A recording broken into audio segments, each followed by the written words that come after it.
For years, the marching band has been the symbol of school spirit, pepping up the fans and providing the majority of the excitement of the atmosphere. For years, they entertain the masses with fancy, colorful shows and displays.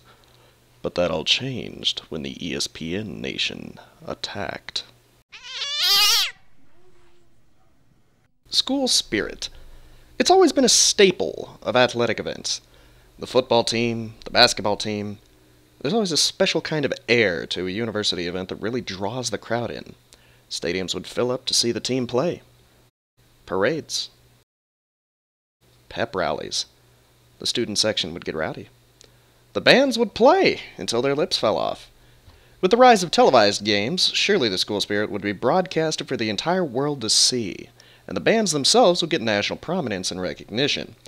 Halftime shows were played over the radio and televised for years and years. The band, however, didn't serve the television or radio, but rather served the football team in the same way that cheerleaders do.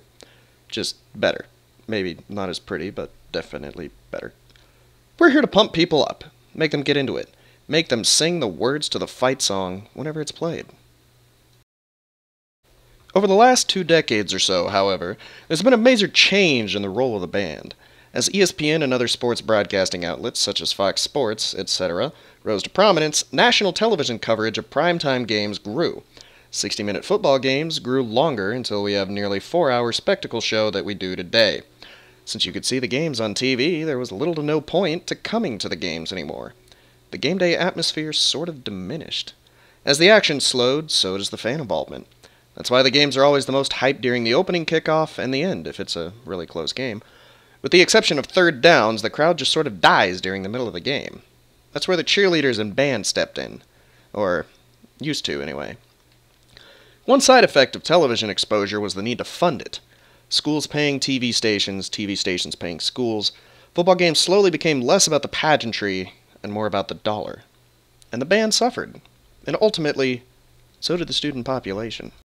Back in the late 90s, Texas Tech was doing light shows. All the lights in the stadium would darken, and shapes would be drawn on the field. The entire crowd roared. It pumped people up. It added to the game day atmosphere and kept people entertained in lieu of the football team. Sometimes the band show is more entertaining than the game itself. I mean, who doesn't love a light show? Or pondering over the band could do something as interesting as a flower drill. I mean, look at that. How the Back to the dollar. In recent years, the oppression of the band has gotten more pronounced. Bands are now kept to a schedule, only a few minutes for pregame, 7 to 8 minutes for halftime. In the stands, we're prevented from playing quite a bit because advertisements need to be played. Instead of jamming out to the fight song or other various stand tunes, we have to sit and listen to the sponsors. The band doesn't play. The game resumes. Over my last 2 years in band, we were lucky to play once during a drive, whereas before my time, as a young visitor in the stands, a high schooler with his sights set on joining the illustrious college band tradition, got a little ahead of myself there. The band played constantly. The stadium was filled with constant noise. The band entertained the students, and thus the student section and school spirit resumed. The band has always been an integral part of the game day experience. So much so that the band has even tried playing football a few times. Harmon will probably try to squib it, and he does. Ball comes loose, and the Bears have to get out of bounds. Rogers along the sideline, another one. They're still in deep trouble at midfield. They tried to do a couple of... The ball is still loose as they get it to Rogers. They give it back now to the 30. They're down to the 20. Oh, the band is out on the field. He's going to go into the end zone. He's going into the end of the Bears. The Bears have won. You don't say that every day. Ever since the band got put on a leash, however, that relationship has been all but severed. It's so much on a leash that sometimes full visiting bands aren't allowed to perform their halftime shows. Much like A&M in the 2015 season wasn't allowed to play at an LSU game. Likewise, the Orange Bowl doesn't let either band perform at halftime. It's not just football that's been affected.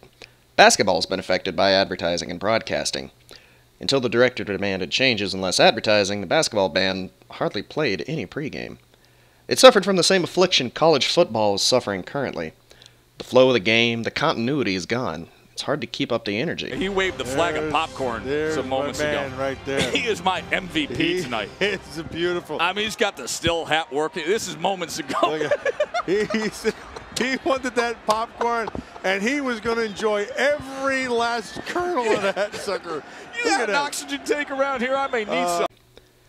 It's interesting to note, though, the relationship between college football and professional football in these aspects. Pro football teams recently have been inviting local college bands to perform at halftime. Ohio State went to London, England to perform at an NFL exhibition game. NFL teams wanted to gain what the colleges once had: youth, energy, vigor, live music to complement what was happening. Baltimore had a live band for a number of years before it disbanded. Disbanded it. That's why they flunked me out of comedy school. College, on the other hand, saw how the electronic music being played on the Jumbotron was happening and decided to go more for that direction. The atmospheres of college and professional have completely switched places. That brings us to the question of funding.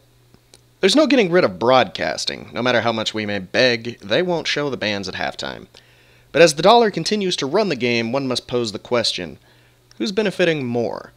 Universities need money to keep their athletics going, and TV stations need money to operate in order to broadcast the colleges they give money to in order to fund the football teams the TV stations broadcast to make money to continue broadcasting. If that's not a confusing circle of financial wreckage, I don't know what is. Colleges used to make their athletic money primarily just through ticket sales. All they needed was the band and spirit student section to operate. Now, as prices hike, the TV stations and universities have become rather dependent on each other. The dollar being thrown around has alienated the very group that once made the game day atmosphere what it was. Elongated games, media timeouts, few opportunities for the band to play, advertisements taking up time that could be spent playing. It's all just taking away from the experience.